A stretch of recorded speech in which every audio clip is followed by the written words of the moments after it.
الصالحين. إخوة الإيمان, katika muhadhara wetu uliopita tulizungumza kwamba al-Imam al-Ghazali alayhi rahmatullah katika kitabu chake cha Ihya Ulumuddin alipotaja maradhi ya ndani, amradul batiniya, alikuja pahala akataja al-ghadab, maradhi ya hasira, au hili ni janga. Akataja na maradhi mawili mbele ya ghadab, akasema al-hiqdu wal-hasad,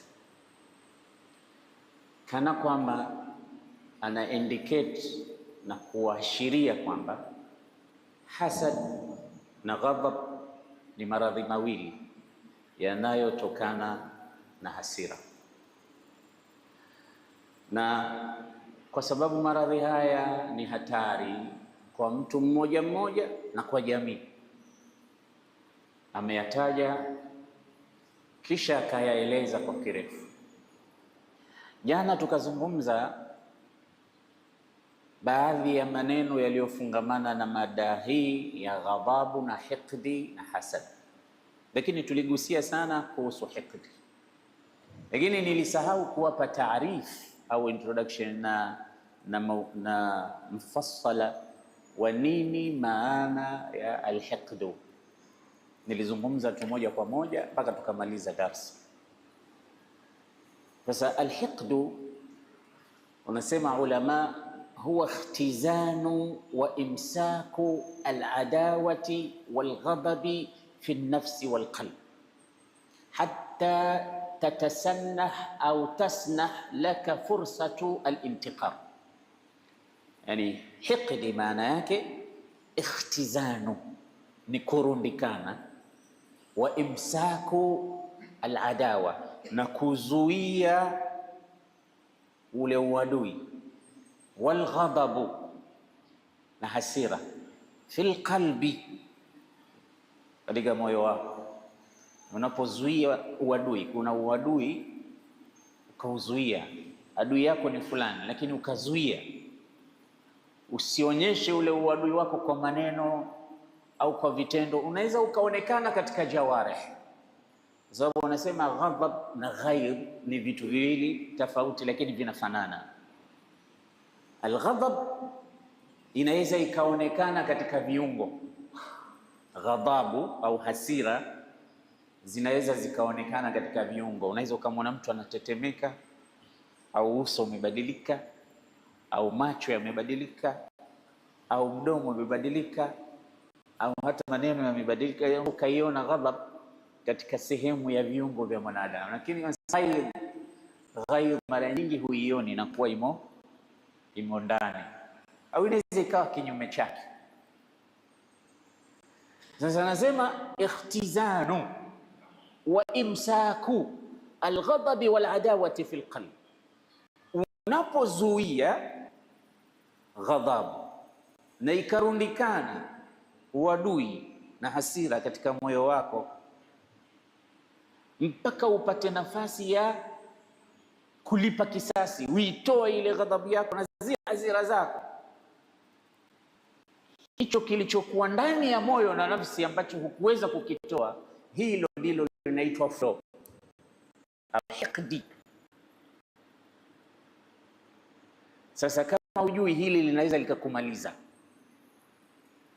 Tukapiga mifano kwamba kuna wengine wanakosa mpaka usingizi. Usingizi ni dawa, ni tiba. Waja'alna naumakum subata, ni katika neema kubwa sana. Ni kuna baadhi ya marafiki zangu wameshawahi kuniambia, bwana, na mwezi wa 3 silali. Mwezi wa 3 ulali, adhabu kubwa. Sasa kama wewe unalala mpaka kwenye swala, unalala ni neema, lakini sio kulala kwenye swala.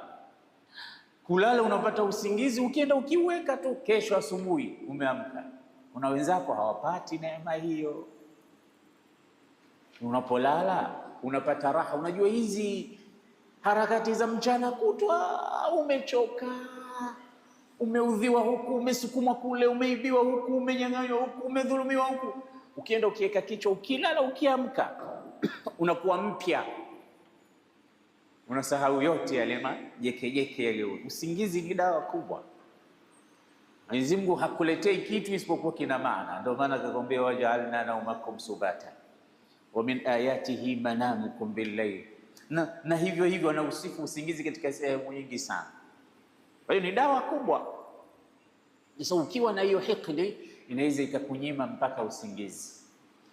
Ukifumba macho hivi, anakuja yule mtu aliyekughadhibisha, akakusababishia hasira, na hukuweza kumtia adabu wala kumkamata ili upoze kiu chako cha ghadhab na hasira zako. Usingizi unaruka usiku kucha, unageuka huku, unageuka kule, unageuka huku, unageuka kule, unawaza tu nitumie tekniki gani, njia gani mpaka ghadhabu zangu angalau nipoe na mimi niwe nimelipiza kisasi. Sasa ile inakuumiza. Sasa kama upate usingizi, unaweza ukaugua, unaweza kupata pressure. Mara nyingi hasira inasababisha pia pressure. Unaweza ukasikia wazazi wengine sema, unamwona fulani mwanangu yule. Mimi nilikuwa sina pressure, lakini pressure ilianzia pale. Kila kukicha naletewa kesi hizi, naletewa kesi zile, naletewa mabala haya, mpaka nimepanda pressure. Zile hasira nimfanye nini? Mpaka wakati mwingine nasema bora nisingekuzaa mtoto wewe. Ni ghadhab zile. Ghadhab zinafanya mambo mengi. Lakini ghadhab tutaepukana nayo vipi? Sisi ni wanadamu. Nani ambaye hakasiriki? Mimi sisemi kwamba msikasirike, wala hapa sitoi mawaidha kwamba bwana nataka niwape kitu kitawafanya msikasirike. Hapana. Kukasirika ni tabia, ni maumbile ya mwanadamu. Hakuna asiyekasirika. Kuna wakati nilisema asiyekasirika huyo ni punda. Unabebeshwa mizigo, unapelekwa huku, unarudishwa kule. Lakini mwanadamu kama mtu mwenye akili yake timamu, ukiambiwa jambo lisilokuwa zuri, tukana, ukasirika. Tunachokizungumza hapa na kukiaidhi mbele ya waumini, hasira yako itakamata njia gani? Vipi usarifu na utasarraf indama taghdab? Vipi utaikontrol hasira yako? Ndio maana tukaitaja ile wasari'u ila maghfiratin min rabbikum wa jannatin arduha as-samawati wal ard u'iddat lil muttaqin alladhina yunfiquna fis sarra'i wad dharra'i wal kadhimina al ghayz wal 'afina 'anil nas wallahu yuhibbul muhsinin. Tuliitaja hii kwa madhumuni kwamba umepata hasira, lakini imechukua masara gani, njia gani, imekontroliwaje? Hapo ndipo pahala pakubwa. Unajua hata mtume wetu alikuwa anakasirika alayhi salatu wassalam, lakini mmeona vipi alikuwa akikontroli mtume na kutasarrafu wakati wa hasira. Niwape mfano. Siku ya vita vya Hunain, mtume alipata ngawira nyingi sana, ghanima zile za vita. Wewe chukua ngamia 100, wewe chukua ngamia 200, wewe chukua 150, wewe chukua. Akawapa watu, mgao ulikuwa mkubwa sana, na wengine aliwapa kwa hikma Rasulullah, kwa sababu juzi tu aliingia katika Uislamu. Kwa hiyo anawapa kuwaraghibisha ili waupende Uislamu na watu wengine waone uzuri wa Uislamu waingie. Kuna hiyo tabia mtume alikuwa akiifanya sana, kuwaraghibisha watu, kuwapendezesha watu wauone uzuri wa Uislamu. Basi alikuja bwana mmoja, alimuona mtume amegawa, akaja akamwambia, ya Muhammad ittaqillaha wahdil, hadhihi qismatun ma urida fiha wajhu Allah. Kaja huko tena wanamtaja mpaka jina. Ulama al-hadith wanasema jina lake Dhul Khuwaisira At-Tamimi. Kamtaja mpaka shakli yake, anasema alikuja amenyoa upara, Usishtuke kama una kipara, maana ni kitu tu kimetajwa, ni masomo, wala usije ukasema wewe ni mfano wake. Hapana. Kisha ana ndevu nyingi, kafa lihya, ndevu nyingi, kipara, ndevu nyingi, macho yake yameingia ndani. Anaelezwa ile sifa ya umbo lake namna alivyokuwa. Akaja pale anamwambia Mtume, muogope Mungu, fanya uadilifu. Huu ni ugavi ambao hakuna ndani yake radhi za Mungu. Hebu yafikirie maneno makavu makavu kama haya anaambiwa Mtume sallallahu alayhi wasallam. Dhu Khuwaisira At-Tamimi, kabila lake la Bani Tamim, anamwambia Mtume, fanya uadilifu. Ugavi gani huu ambao hakutakiwa Mungu? Yani ni maneno mabaya mno, ni kumtuhumu Mtume kwamba hamwogopi Mungu, ni kumtuhumu Mtume kwamba anafanya tofauti na vile alivyotumwa na Allah subhanahu wa ta'ala. Sasa amebakisha nini huyu mtu kama sio ukafiri? Masahaba hawakukubali, kanyanyuka ambia Rasulullah, nipe amri nimmalize huyo. Haya si maneno ya Muislamu. Mtume akasema la, huyu anaswali labda, na sisi tutakuwa tunauana sisi kwa sisi. Sasa Waislamu na dhahiri yake inaonekana ni Muislamu, na sisi nuamilu nnasa bima dhahar, yaliyofichikana ndani tunamwachia Allah subhanahu wa ta'ala. Lakini akasema tu, watakuja watu katika vijukuu na vitukuu vya huyu, watakuja nasema, yahqiru ahadukum salatahu ma'a salatihi wa siyamahu ma'a siyamihi. Huyu atakuwa na watu wake, kuna zao linakuja la huyu litakuja. Hao watakapokuja utaidharau swala yako wewe ukiona swala yake, yani watakuwa watu wa ibada. Sio kwamba watu watakuwa hawaswali, hapana, wanaswali kiasi kwamba swala yako wewe unaiona ni nothing unapomwona yeye anaswali. Wasiyamak ma'a siyami, na utaidharau saumu yako ukiangalia saumu yake. Watakuja, na nadhani wapo na washakuja. Maneno ya Mtume hayadumuki, hayaanguki. Kisha Mtume akasema, yaqrauna alquran, tena hawa watakuwa wanasoma Qurani kweli kweli. Ukisikia sauti Qurani inasomwa bila sema leo Qurani inasomwa, la tatajawazu taraqiyahum, lakini Qurani haipiti katika koo zao, katika mishipa yao, mitulinga yao, yani haiendi popote. Yamruquna min ad-dini kama yamruqu as-sahmu min ar-ramiyya, yani wakaelezwa awsaf nyingi tu. Ni huyu mtu anaitwa nani? Dhul Khuwaisira At-Tamimi. Hii hadithi tutakuja kuieleza inshallah siku nyingine tukipata fursa kwa kirefu, alafu tuwatafute hawa watu aina hii aliyowasifu au aliyowataja kwa wasfu huu bwana Mtume. Je, tunao katika zama zetu? Kweli wapo, tutaangalia, na lazima wawepo, kwa sababu maneno ya Mtume, wama yantiqu anil hawa. Huyu Dhul Khuwaisira alimwambia Mtume, fanya uadilifu.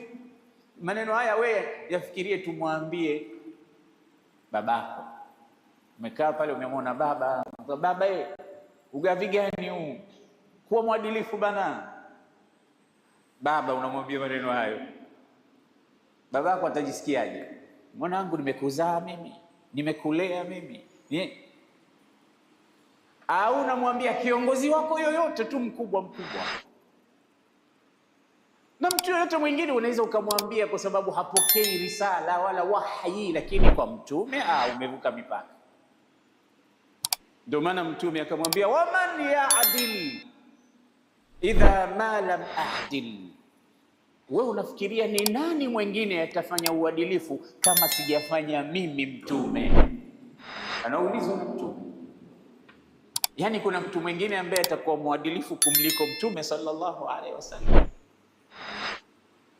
Ndio maana kuna kipindi bwana mmoja alikuwa na masala yake, akaenda kwa Mtume sallallahu alaihi wasallam, akaambiwa masala haya 1, 2, 3, lakini hakutosheka na kauli ya Mtume. Akaona ngoja niende kwa Abu Bakar. Akaenda kwa Abu Bakar, akaambiwa kama alivyoambiwa na Mtume sallallahu alaihi wasallam. Akaona hawa watu hawa pengine ni wapole wapole, ngoja niende kwa Umar. Sasa wewe swala ushaenda kwa Mtume, ushaenda kwa kule kwa Mtume peke yake kuna kutosha, lakini anatafuta upenyo labda wa kauli nyingine labda inayomfeva yeye. Kenda kwa Umar. Umar akapata habari kwamba huyu bwana katoka kwa Mtume kaja kwa Abubakar, sasa kaja kwako kwa nafsu suali. Akamwambia, unatoka wapi? Sasa nimeuliza Mtume. Kisha akamuuliza Abubakar. Kisha ukutosheka na Mtume wala ukutosheka na Abubakar, umekuja kwangu kwa swala hilo hilo? Ndio. Ambaye basi nisubiri. Umar akaingia ndani akatoa na panga.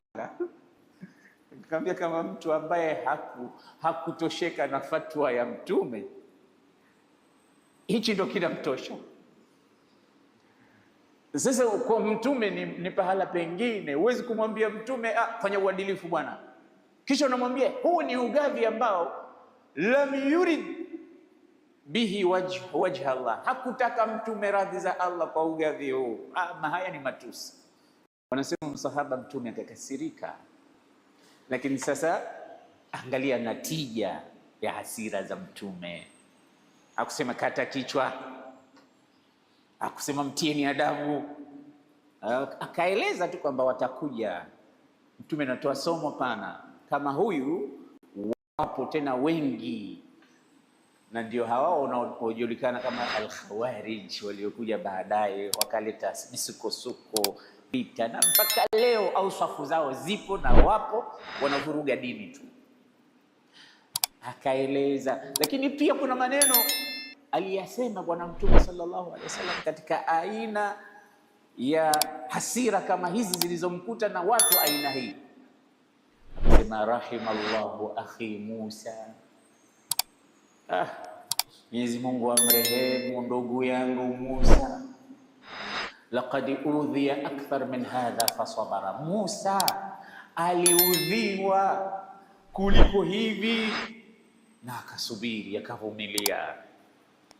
Mtume anaudhiwa, anakasirika, lakini anamkumbuka Nabii Musa, kisha anamwombea dua. Ndugu yangu Musa, Mwenyezi Mungu amrehemu, alipata maudhi zaidi ya haya na akavumilia. Sasa wewe Muislamu hapa unajifunza nini katika vitu vinavyokukuta miongoni mwa mambo makubwa ambayo yanasababisha wewe kupanda hasira? Ndio maana Mtume hakuugua pressure wala sukari wala. Leo imezidi hivi vitu vyote, na mara nyingine ni maradhi tu, lakini pia madaktari wanakuambia katika asbab na hivi vitu vinakuja. Kuna ndugu yangu mmoja aliniambia, mimi natarajia kuacha kazi. Nikamwambia, sisi tunakuhitaji bado. Yeye yuko katika position fulani hivi. Asema, hapana. Naambia, mbona we mdogo bado, na hata miaka 60 hujafika, unataka yeye kama yeye yangu unataka kujiuzulu mapema, kuacha kazi kwa nini? Kaambia, bwana, kutokea niwepo katika kazi ile nimedevelop maradhi, pressure zipo, na kuna wakati mapigo ya moyo na yaona kabisa mimi niko kwenye hatari. Nikisikia tu kitu fulani fulani fulani kutokamana na kazi yangu ile, basi mimi nabadilika, uzito umekwisha, naanza kukonda na kutokamana na kazi ile. Bwana, yaani kuna mambo ambayo yanamfanya mpaka anapata maradhi, mambo ya kushtua, na yeye ndo mas'ul.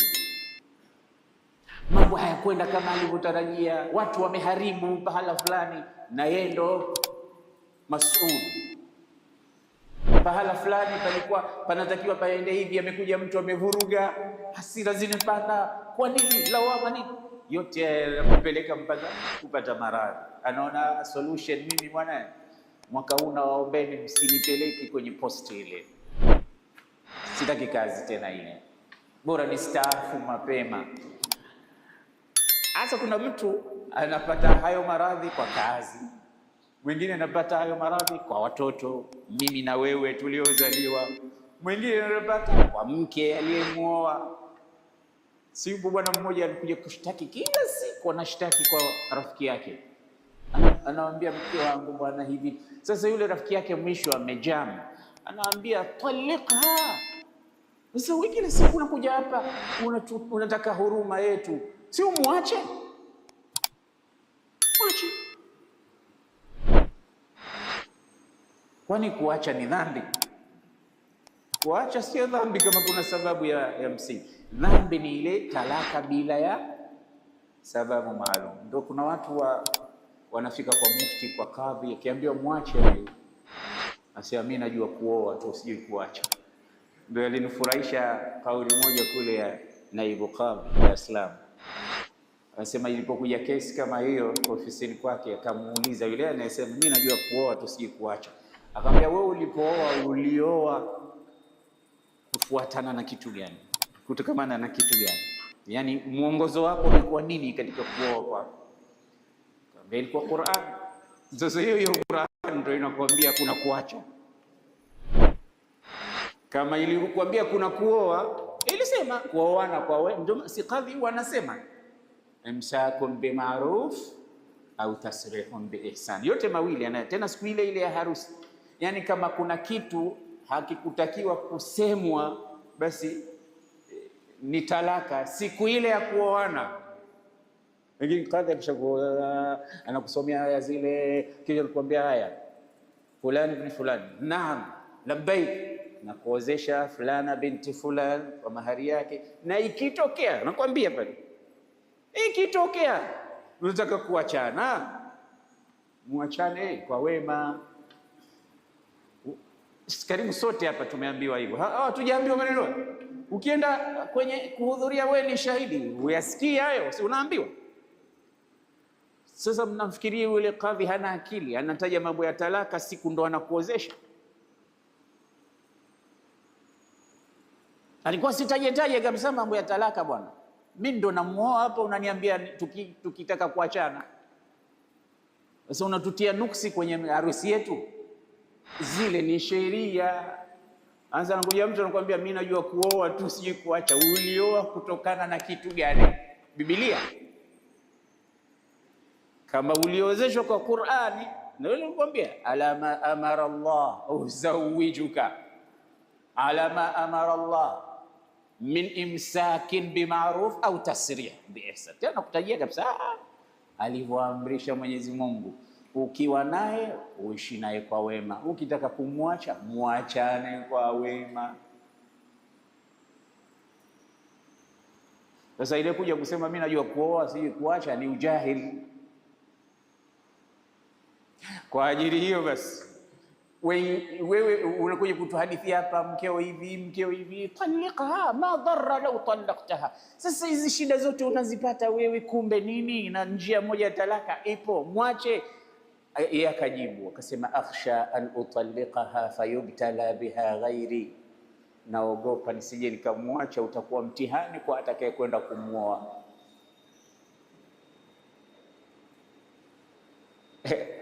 Kama kile kisa, jamaa kaenda kumtembelea mwenzake nyumbani, anapita naona mapanya yale mabuku yanapita mbele. Huyu panya kaenda mashariki, panya kaenda magharibi, huyu kaparamia kwenye kiti. Sasa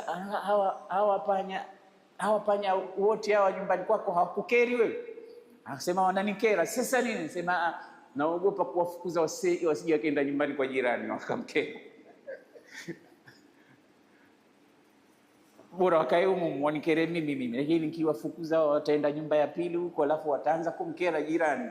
Yaani ucha Mungu mpaka hataki Sasa ndio anasema bwana, akhsha an utalliqaha, naogopa kumpa talaka, si kwa sababu yoyote, fayubtala biha ghairi, atakwenda kupewa. Huu ni mtihani huu mtihani huu sitaki ukampate mtu yoyote katika majirani zangu, sababu huyu nikimwacha tu ataolewa na mwingine, na huyo mwingine akimwoa ole wake, mwanamke mwenyewe ndio huyu, basi atanikera, ataniudhi, lakini atakaa hapa hapa. Sasa kuna watu hivyo hivyo wamepata maradhi na makero na kutokamana na maisha yao ya ndoa.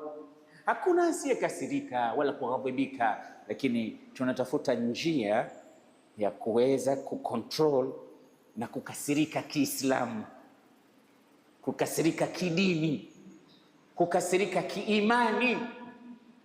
Mwenye imani na Uislamu ikimpata wakati wa hasira anajua nikasirikeje. Tuko pamoja? Anasema mmoja katika wafalme wa Bani Abbas, kuna siku aliandaa karamu kubwa, kaja wale watu jaha, watu VIP wamekaa pale, hasa akamwita mfanyakazi wake ghulamullah, lete biriani. Huyu panya kaenda mashariki, panya kaenda magharibi, huyu kaparamia kwenye kiti. Sasa hawa panya wote hawa nyumbani kwako hawakukeri wewe? Akasema wananikera. Sasa nini? Sema naogopa kuwafukuza wasije wakaenda nyumbani kwa jirani wakamkera. Bora wakae humu wanikere mimi, lakini nikiwafukuza wataenda nyumba ya pili huko, alafu wataanza kumkera jirani. Yani ucha Mungu mpaka hataki. Sasa ndio anasema bwana, akhsha an utalliqaha, naogopa kumpa talaka, si kwa sababu yoyote, fayubtala biha ghairi, atakwenda kupewa. Huu ni mtihani mtihani huu sitaki ukampate mtu yoyote katika majirani zangu, sababu huyu nikimwacha tu ataolewa na mwingine, na huyo mwingine akimwoa ole wake, mwanamke mwenyewe ndio huyu, basi atanikera, ataniudhi, lakini atakaa hapa hapa. Sasa kuna watu hivyo hivyo wamepata maradhi na makero na kutokamana na maisha yao ya ndoa. Hakuna asiyekasirika wala kughadhibika, lakini tunatafuta njia ya kuweza kucontrol na kukasirika Kiislamu, kukasirika kidini, kukasirika kiimani. Mwenye imani na Uislamu ikimpata wakati wa hasira anajua nikasirikeje. Tuko pamoja? Anasema mmoja katika wafalme wa Bani Abbas, kuna siku aliandaa karamu kubwa, kaja wale watu jaha, watu VIP wamekaa pale, hasa akamwita mfanyakazi wake ghulamullah, lete biriani.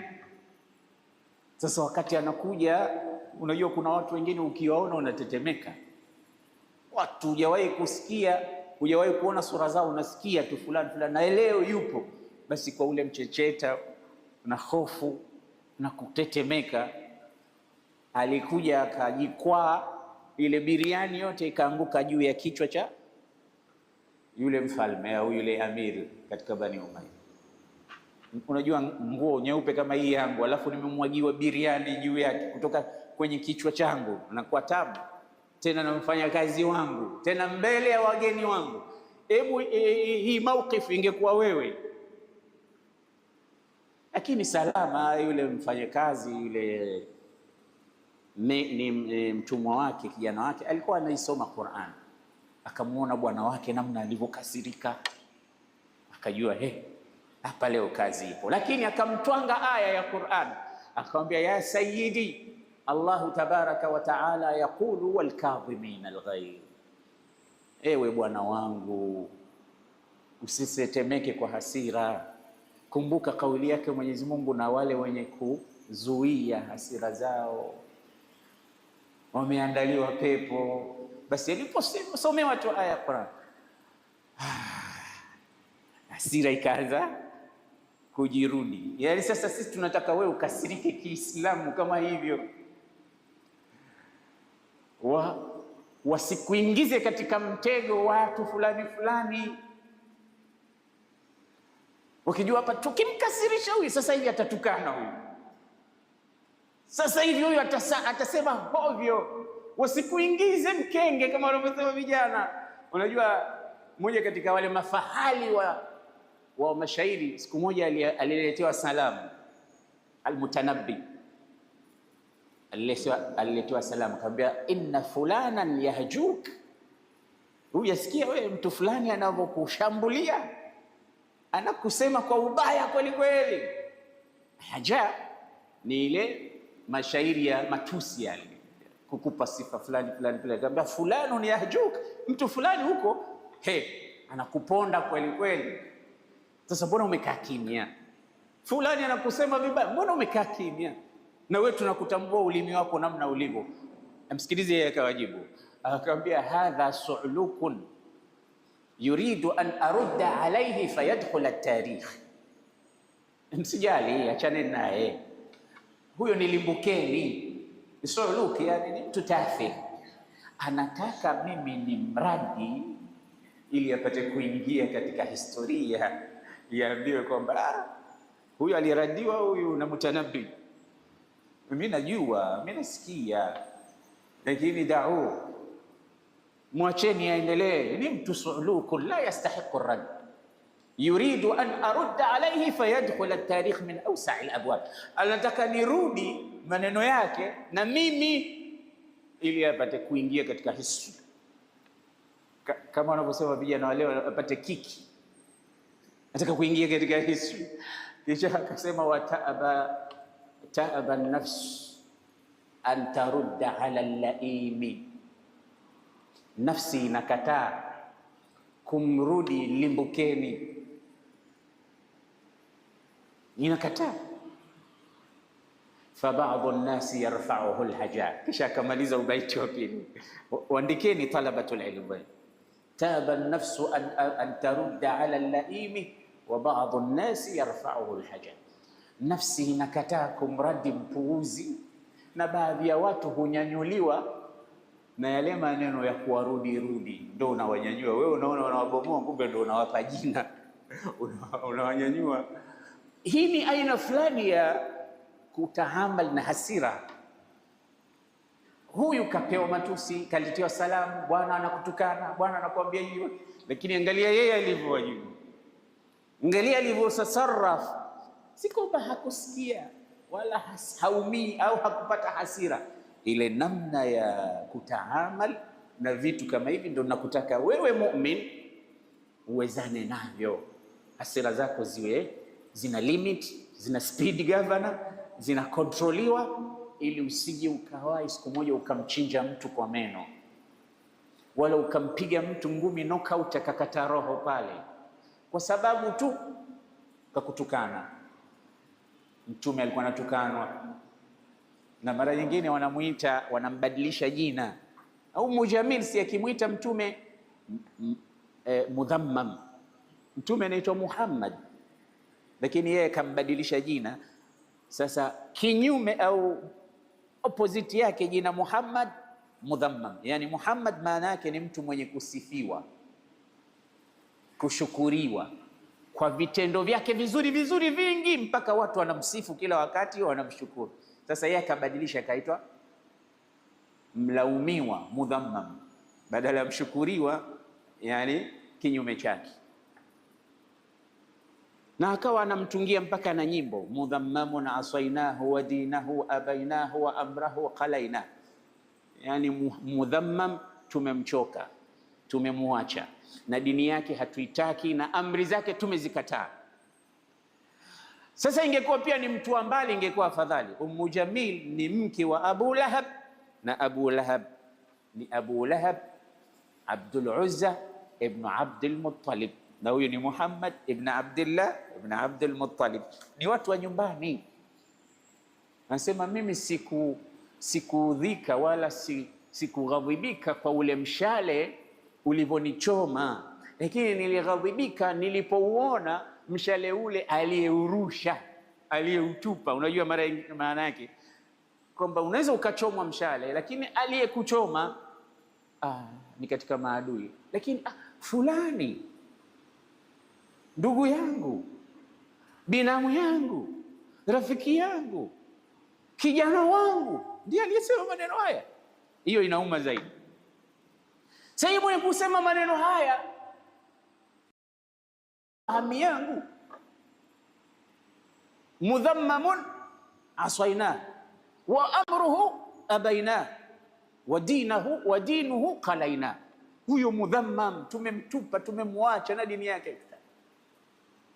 Zikashuka aya tabbat yada abi lahabin wa tabb ma aghna anhu maluhu wa ma kasab sayasla naran dhata lahab wa imra'atuhu hammalat alhatab. Mratu mwenye ndo huyo, fi jidiha hablum min masad. Ziliposhuka hizo aya, hasira zikampanda, akamtafuta mtume na jiwe mkononi, akaenda mpaka mbele ya Abubakar. Abubakar alikuwa kakaa na mtume, lakini yeye hakumuona mtume. Mwenyezi Mungu kaeka pazia, hakumuona mtume, namuona Abubakar peke yake. Yani kati ya watu wawili yeye anamuona mmoja. Amuuliza, ya Abubakar, aina sahibuk? Abubakar, yuko wapi rafiki yako? Anamtafuta mtume wakati wamekaa. Abubakar anashangaa, anaulizwa mtu ambaye yuko naye, Musa, vipi ya Rasulullah? Na mtume ndo aloteremshiwa, wa idha qara'ta alqur'ana ja'alna bainaka wa baina alladhina la yu'minuna bil akhirati hijaban mastura. Ukisoma Qur'ani hata wale madhalimu hawakuoni. Mmoja katika wafasiri wa Qur'ani anasema ilipoingia fitna kule Syria, watu wanatafutwa, na yeye ni mmoja katika wale wanatafutwa. Basi alipoona hao wanakuja, akasoma waja'alna min bayni aydihim saddan wa min khalfihim saddan faghshaynahum fahum la yubsirun. Anasema wamenipita hapa huku, wananitaja, wanauliza yuko wapi? Yuko wapi? Leo atakipata, leo atakiona. Yasini hiyo sasa ichukue na wewe, sio ukasema najaribu na mimi. Na mimi nimewasikia wengine wasema bwana, Yasin ni dawa, lakini mbio uwe nazo. Maana yake nini? Uiamini Yasin. Sasa Qur'ani ukiisoma hasa na ikiwa imetulia hasa na imani inafanya kazi, basi watu waovu wabaya hawakuoni. Waja'alna min bayni aydihim saddan wa min khalfihim saddan. Aina sahibuka ya Abu Bakr?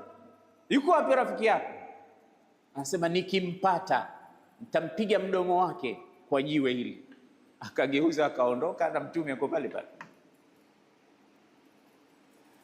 Mtume sasa akasema maneno, angalia maneno haya, si amebadilishwa jina, amegeuzwa jina. Hakuriaza jamaa wa hawana adabu, watoto hawa hawana adabu. Mtume wa Mungu, mtume mzima, mnamwita mudhammam.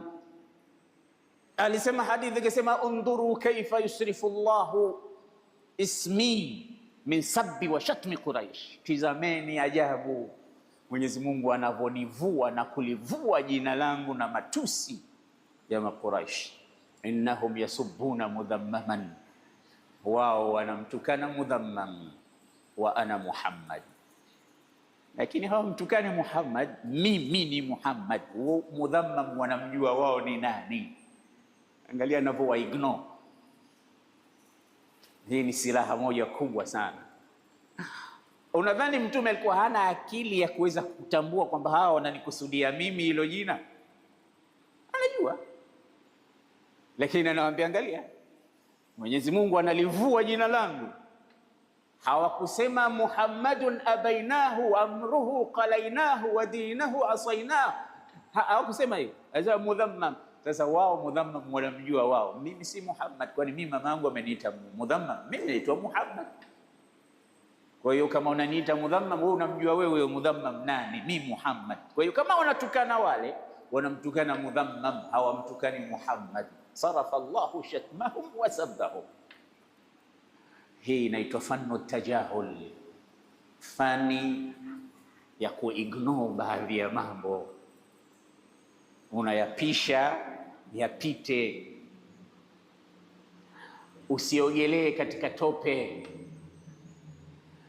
usiingie katika mtego wa hasira. Mimi naingia siku nyingine kwenye mitandao, naona hata wasiokuwa Waislamu mara nyingine wana fitina za kutaja Uislamu na mtume wa Uislamu na Uislamu wenyewe kwa maneno machafu machafu, mabaya mabaya. Sasa kuna baadhi ya Waislamu wanaingia kwenye mitego ile. Usiingie kwenye mitego ya istifzaz. Najua unaumia sana, najua linakukera mno, lakini jifunze fanu tajahul, la wakati gani kureact na kwa namna gani. Sikwambii usiutetee Uislamu wala dini yako wala mtume wako, lakini kama Muislamu lazima uwe na hekima na uwe shujaa. Unajua hizi hasira zinatupata. Wewe mtu anakuja anataka kuchukua nyumba yako, mali yako, mke wako, anataka kuvunjia heshima, alafu kweli usikasirike,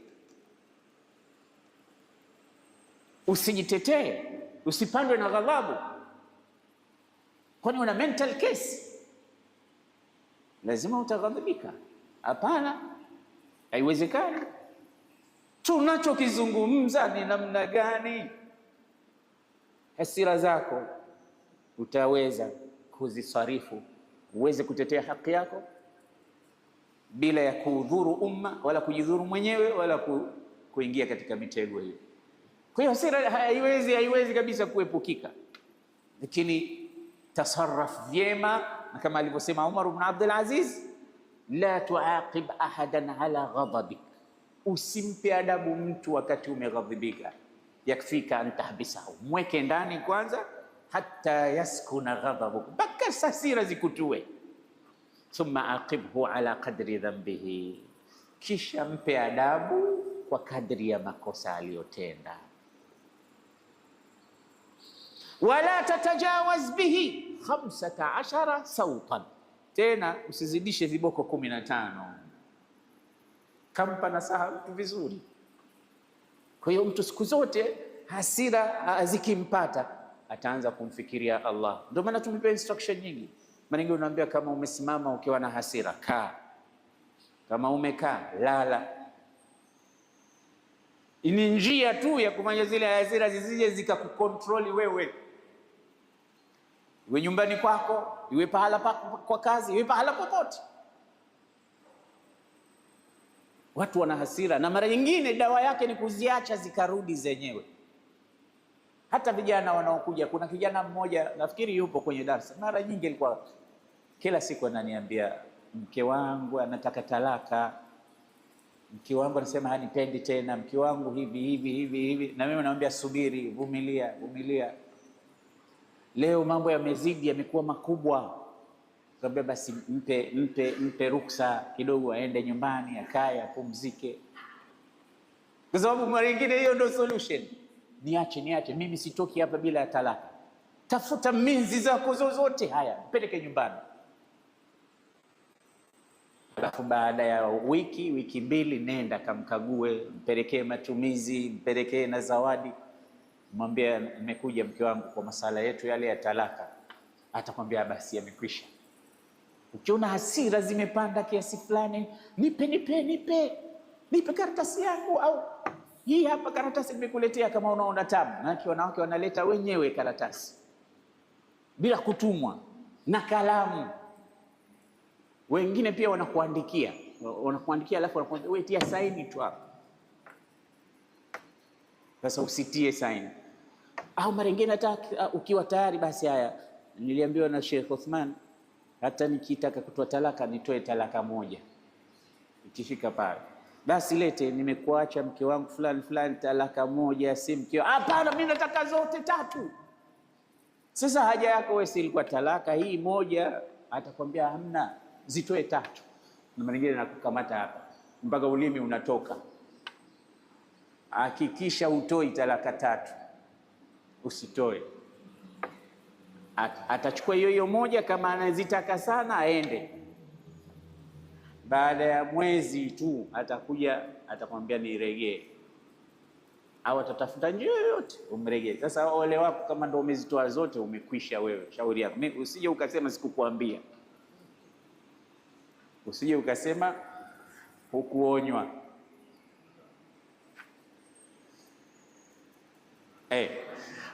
Turudi katika mada.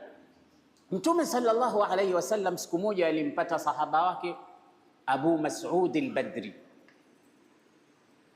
Huyu kuna hadithi nyingi anapokea an Abi Mas'ud al-Badri, utamsikia. Abu Mas'ud al-Badri alikuwa na kijana wake wa kazi Ghulam, akawa anamtandika bakora, yadribuhu bisauti.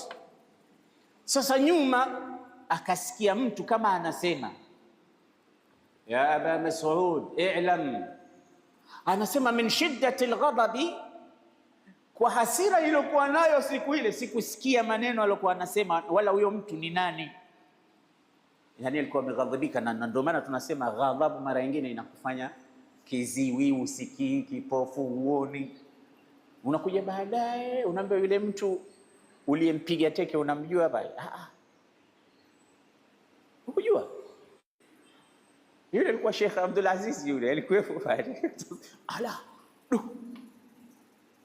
astaghfirullah, astaghfirullah. Baada umemtandika Yoko Geri kumfu mtu na heshima zake kwa sababu anakukanya. Baadaye akili ndo kama akili zimehama hivi. Sasa anasema ile shiddatul ghadab lam asma madha yaqul wa lam adri man alladhi yaqul, ile ghadhabu ilivyokuwa kubwa sikusikia anasemaje wala ni nani. Lakini alikuja mtu huko anamwambia i'lam ya Aba Mas'ud, i'lam ya Aba Mas'ud, i'lam. Mwisho sasa nimegeuka, fa idha Rasulullah, nikigeuka nikitizama hii sauti inatoka wapi, nikamuona Mtume sallallahu alaihi wasallam. Anasema fasaqata as-sautu min yadi bihaibati Rasulillah, kwa ile haiba ya Mtume, kile kiboko nilichokuwa nimekamata kikadondoka. Nikasikia sasa maneno anayoambia, sema i'lam anna Allah aqdaru alayka minka ala hadha alghulam, tambua kwamba Mwenyezi Mungu ana nguvu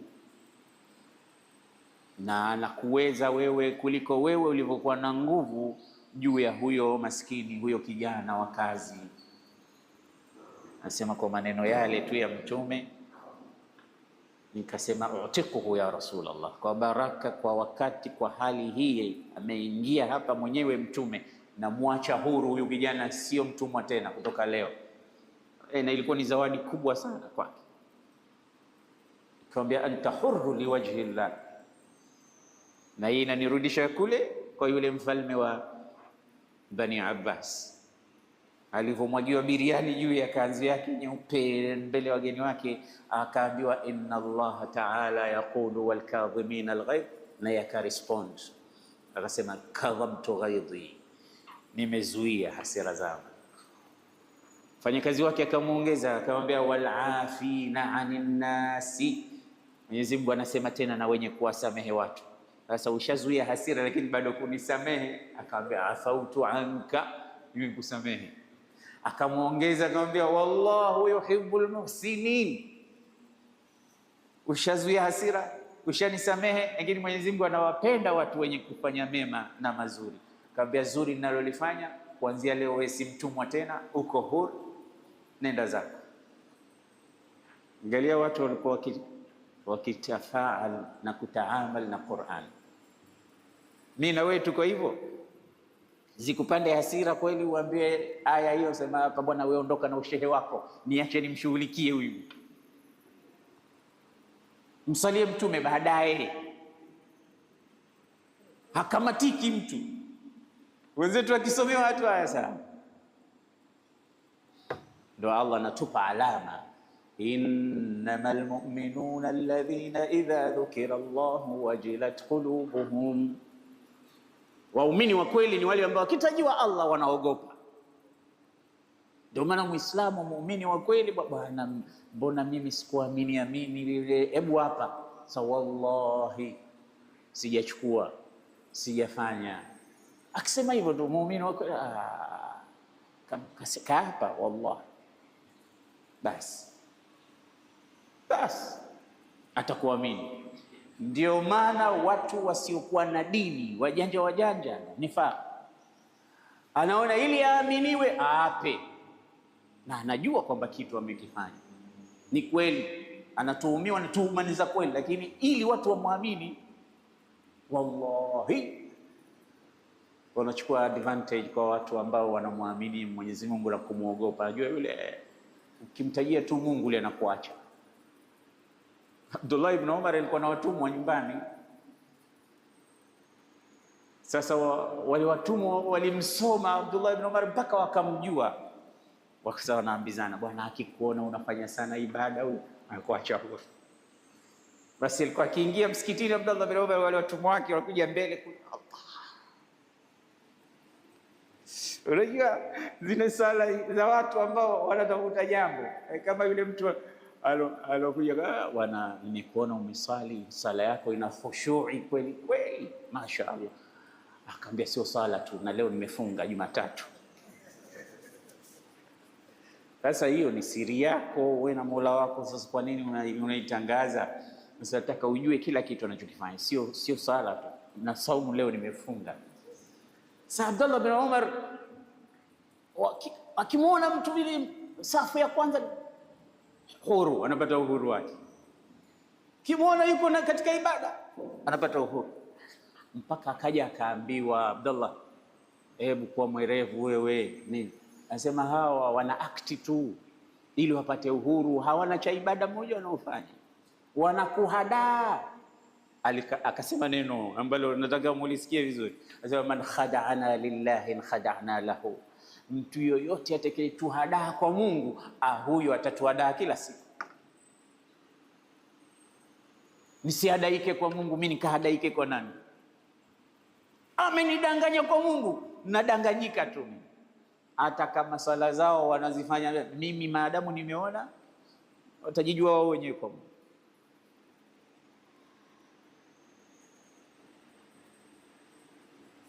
Kuna jamaa mmoja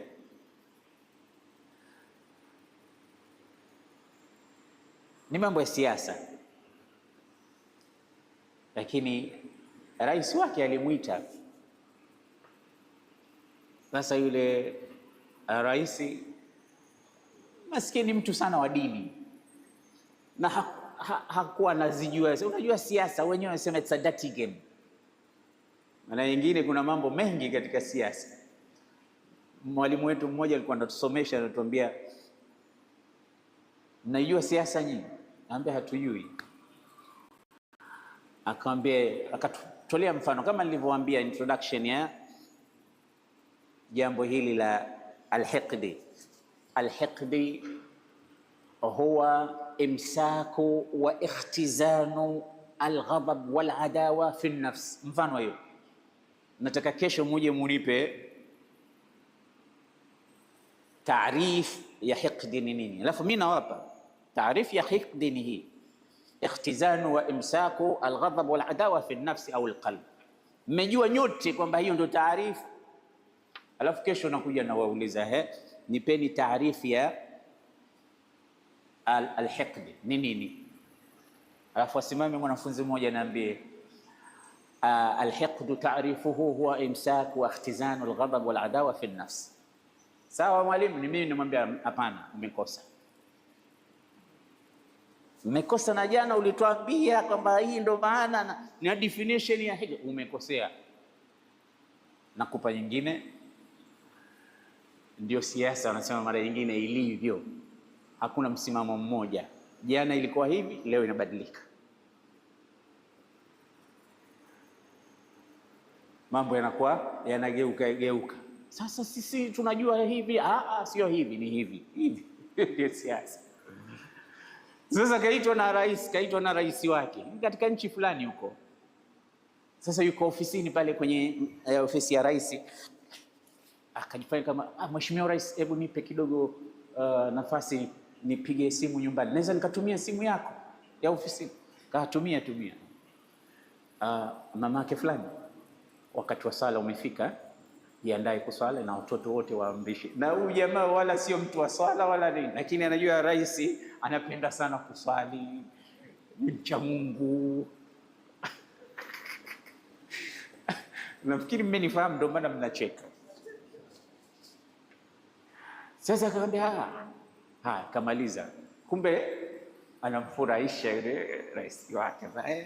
Nina waziri mashaallah, ataki hata kipindi cha sala, si yeye tu, nyumbani kwake huko ataki upuzi. Okay, naenda Yaliyotokea ni makubwa katika hiyo nchi ambayo unaizungumza, lakini hii ndiyo maana ya nini? Unawahadaa watu, na mtu mara nyingine unamhadaa kwa, unampiga kwa ile silaha yake. Unajua Uthman Maalim anapenda sana tajwid. Kila siku naenda nyumbani kwako, nimekuja kukusomea kidogo aya 2 3. Bismillahir, sio wewe Sheikh Rashid, Bismillahirrahmanirrahim, ananikosha kweli kweli. Yani mtu unampeleka kwenye vile vitu anavyovipenda kwa maslahi fulani, au kutaka jambo, mambo fulani fulani. Hivi vitu vinatokea. Abdullah anasema mimi atakayenihadaa kwa Mungu, huyo ameniweza, nitahadaika tu. Nikahadaike wapi sasa? Basi uko huru, uko huru, uko huru. Abdullah Abu Mas'ud al-Badri alipokuja Rasulullah nyuma yake akamwambia, ya Aba Mas'ud, tambua kwamba hivyo unavyofanya, si unamkunguta mkongoto huyo kijana unampiga, inna Allaha aqdaru alaika minka alai, Mwenyezi Mungu ana nguvu kama anamkemea kulifanya lile jambo. Mtume hajawahi kumpiga mtu wala kuua mtu. Kuua ilitokea tu yule khabithi mmoja aliyokuwa yeye anamhadidi Mtume, anasema namwona huyu farasi, namlisha, namnenepesha, nitamuua Muhammad juu ya farasi huyu. Ubay ibn Khalaf tampiga Muhammad mpaka afe. Mtume akasema ana aktuluhu inshallah. Huyu alijitakia tu, lakini Mtume hakuwa na ugomvi na mtu yoyote, na wake zake wote hakuwahi kumpiga mke wake, hakuwahi. Na si kwamba alikuwa hakasiriki, anakasirika. Nyinyi ni mashahidi katika kisa kilichokuwa Mtume yuko nyumbani kwake na baadhi ya maswahaba. Nimesoma hii hadithi. Wakati wa chakula ulipofika, ikaletwa sahani kutoka kwa mke mwingine. Mtume alikuwa na zaidi ya wake wawili, yani zaidi, alikufa akiwaacha wake 9 wamemkalia yeye. Sasa yuko nyumbani kwa bibi Aisha. Bibi Aisha alikuwa maarufa kwa wivu mkali. Kwa hiyo siku yake, zamu yake, alipoona kwamba kibakuli au kisahani cha chakula kinatoka kwa mke mwenza, hakuridhishwa na kile kitu, akakipiga mkono kile kibakuli, kikadondoka, au kisahani kikavunjika vipande vipande, kile kilichokuwepo pale kikatapakaa, na masahaba wanaona, na Mtume yupo. Mtume akaagiza chombo kingine na kikaokotwa kile kilichodondoka, kikahifadhiwa, alafu akaambia kirudishe hicho kikiwa badala ya hiki. Kisha wale waliokuwepo pale kaambia, agharat ummukum, mama yenu ameona wivu umetaharak kwa mama yenu, ndo imetokea hapa. Lisije likakukuta hili nyumbani kwako, rafiki zako au wanafunzi wako wamekuja kukutembelea, alafu litokee jambo kama hilo, mke wako kipige kisahani kivunjike mbele ya wanafunzi wako. Kwanza wanafunzi wenyewe watakulani. Sasa sisi tuliona shekhe ana akili, kumbe hana akili, amewekwa hapa, afurukuti, na itakuwa ndio talk of the town, itakuwa trending. Wanasema watakuja watakuenezea kila pale kwamba umedhibitiwa. Lakini Mtume anasema ni wivu. Unafikiri Mtume sallallahu alaihi wasallam hakasirishwi nayo? Lakini namna gani anatasarraf. Yani ukija ukisoma mawakifi ya Bwana Mtume mengi, utakuja tunajifunza mambo mengi sana ambayo sisi tuko mbali sana.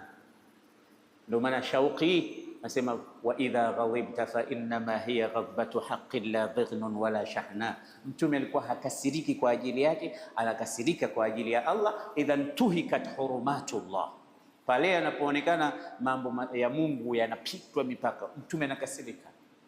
Lakini vipi ananafidh hasira zake na ghadhabu zake? Abu Mas'ud akasema, maadamu Mtume umesema wewe, nimemwacha huru huyu, si mtumwa tena, na walan adriba mamlukan ba'da al-yawm, na baada ya leo mimi sitopiga tena mtumwa. Akaacha kutoka siku ile. Yani hadithi kwa wale wapigaji sana wa watoto wao, wa watumishi, na watumishi wanaonewa. Mtumishi mtu unamtuma usiku na mchana, huku na kule, hachoki, anakwenda, lakini unaweza ukaona mtu kaachia bao, kaachia teke kwa mtumishi wake, wanapigwa. Mbali na watumishi, wake zetu tunaolala nao, unampiga magumi wewe, alafu usiku unamwambia sogea huku, asogee watu. Sasa jifunze katika hii hadithi, ya Mtume Abu Mas'ud al-Badri, anasema lam adriba ba'dahu mamlukan qat, sikupiga tena mtu baada ya hapo, sikupiga tena, na yule nilimwacha huru. Hii ndugu zangu ni namna ya vipi tutataamal wakati watu wanapotughadhibisha na kutufanya tuwe na ghadhabu. Mwenyezi Mungu atujalie miongoni mwa watu ambao ghadhabu zao zinakontrolika na mambo yao yako vizuri. Sheikh, tupe hapo kalima chochote kuhusu darsa ya leo. Mpe mic Sheikh. Umekuja leo, tupate kitu chochote japo dakika 5, alafu tuombe dua.